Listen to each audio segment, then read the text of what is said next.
Hi guys, good evening. Ngayon, i-review natin ngayon kung anong pagkakaiba or alin bang mas maganda dito sa dalawang moving head natin, mini moving head.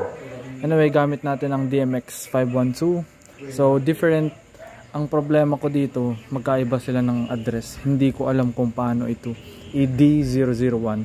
Kasi ito kasi D001, pero sinet ko na lang siya ng D017. Para separate channel ang control natin kasi baka masira or what.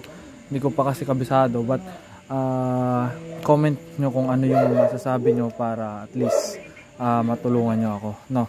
Kasi ito walang D001 hindi ko mahanap, kanina ko pa siya hinahanap. So anyway, itong parled na to or moving head, ito yung mini spot moving head, 120 watts. So ang brand niya ay ito. And then itong isa naman, isang parled na to ay mini LED. So I think 10 watts yung isang LED. So 7 LED yan. So nasa 70. So ito 120. Ma-check nyo naman kung alin dyan ang pinakamalakas. Nakikita nyo yung beam niya or parang penetration ng ito yung penetration niya. And then ito namang 7 LED, kumbaga pang spotlight lang siya. Nakikita nyo. So ito, naka-program tayo dito sa isa. So yung number 2 patayin muna natin. Na. So ayan, pinatayin muna natin siya. Paikutin muna natin. Ayan. And then so punta tayo sa channel 1, which is ito. Ibaba natin konti. Baba natin konti.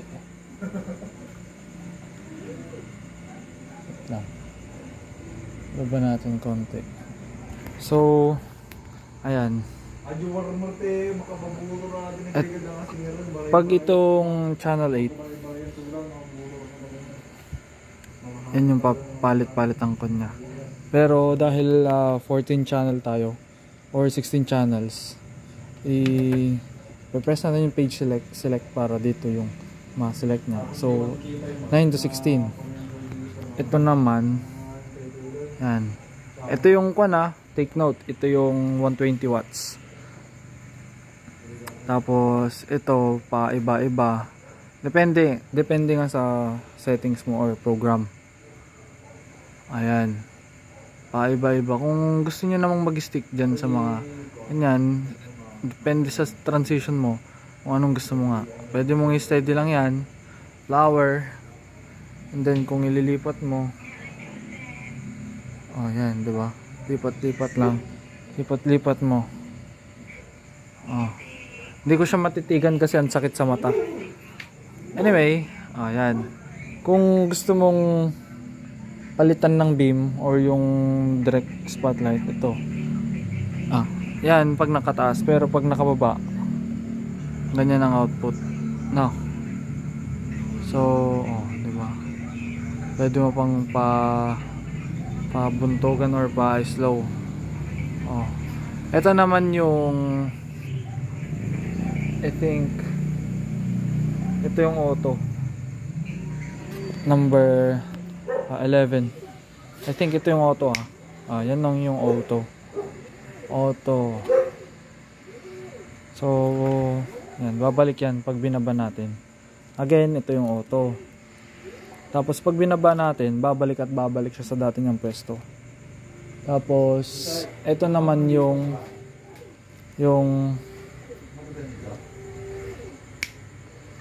ito naman yung I think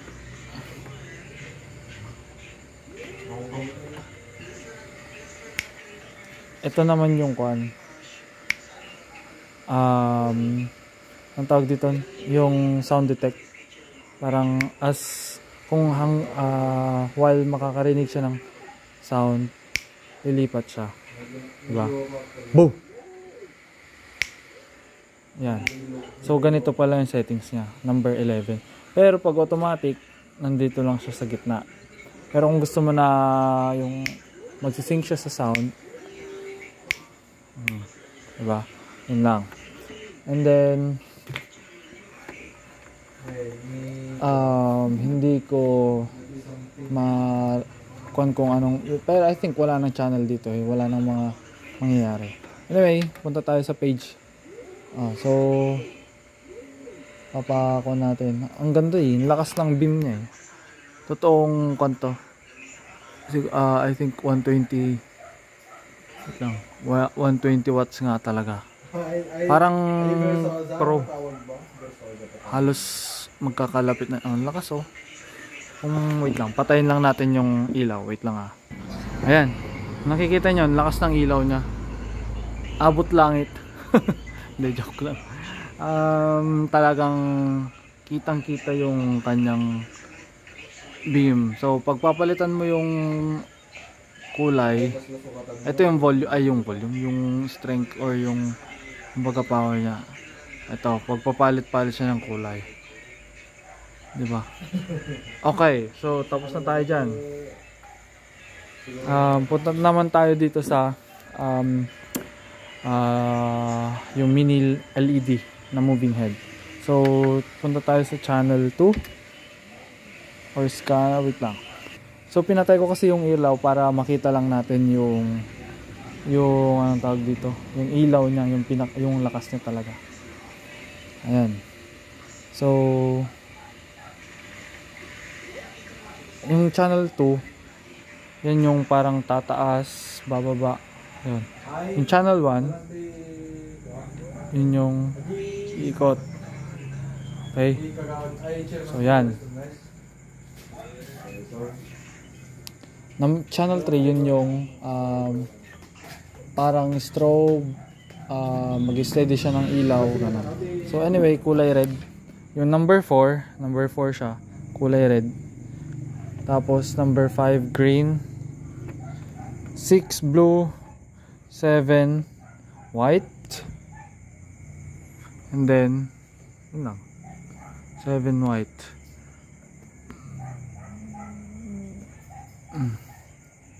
So pag lahat na yan, yun yung magiging output ng ilaw. So ito, kumbaga pa-spread, hindi siya tatagos, kumbaga hindi siya direkta yung ilaw niya. Yung isa naman kasi, patay ko natin yung channel 2.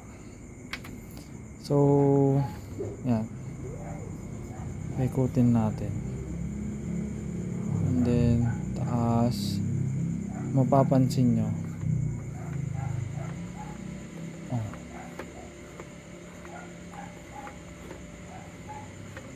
yan yung kwan, ito yun, itong center mas malakas siya talaga. Yan yung beam 120. So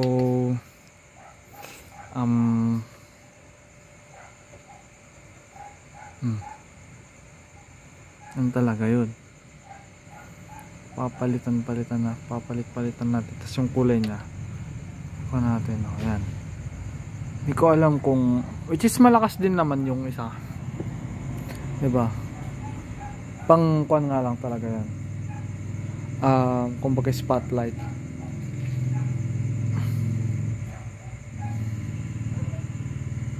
Diba? Yan ang difference niya, guys. So kung bibili kayo, i-consider nyo muna. Syempre ito pala nasa doble. Ito doble yung price na ito is doble yung price dito sa pangalawang. So I think nasa 1.9 itong isa. Tapos ito naman nasa 3 plus. So parang doble nga talaga yung price. But kayo na ang mag-judge or manghusga kung alin dyan ang bibilhin nyo or kailangan nyo. So yun nga, before kasi kayo bumili, consider nyo po yung kailangan nyo talaga, diba? para at least hindi tayo nagsasayang ng oras, or I mean yung pera. Ayan. So inalis na natin, pinalitan na natin yung kulay niya. Gusto mo na steady, hindi, yun lang. So yan lang. Yan lang po ang tip ko dun sa mga bibili pa.